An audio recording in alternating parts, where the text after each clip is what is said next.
If you need to transfer your domain away from GoDaddy, one of the most important things you'll need is your EPP code, also called an authorization code. In this video, I'm going to show you exactly how to find it inside your GoDaddy account, step by step, so you can get your domain ready for transfer without confusion.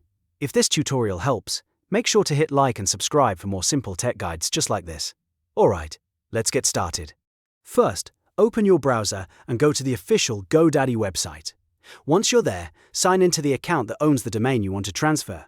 Make sure you're using the correct account because the EPP code will only appear for domains managed under that login. After you're signed in, look for My Products or go directly to your GoDaddy domain portfolio.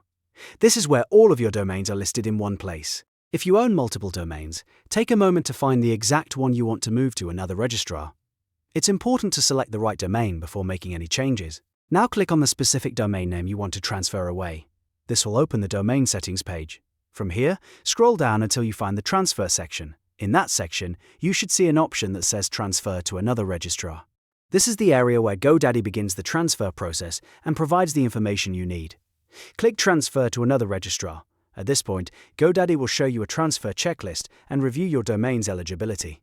This checklist is important because not every domain can be transferred instantly. If your domain is locked, GoDaddy will prompt you to unlock it first before continuing. A locked domain cannot be transferred, so this step has to be completed before the authorization code becomes available.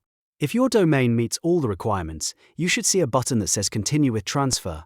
In some cases, after clicking that, GoDaddy will show you the authorization code, which is the EPP code you need to copy and give to your new registrar. This is the code that proves you own the domain and allows the transfer to be approved. If your domain is currently locked, like mine is in this example, you won't be able to copy the code yet, but this is still the exact location where the authorization code will appear once the domain is unlocked and ready. So if you don't see it right away, check the lock status first, then return to this transfer page after unlocking the domain. Once the code is visible, copy it carefully and save it somewhere secure. You'll need to paste that code into your new domain registrar during the transfer process. Also, make sure your domain meets the usual transfer requirements, like being old enough and not recently transferred or updated in a way that places it under a transfer lock. And that's it. That's how to get your EPP code in GoDaddy and prepare your domain for transfer.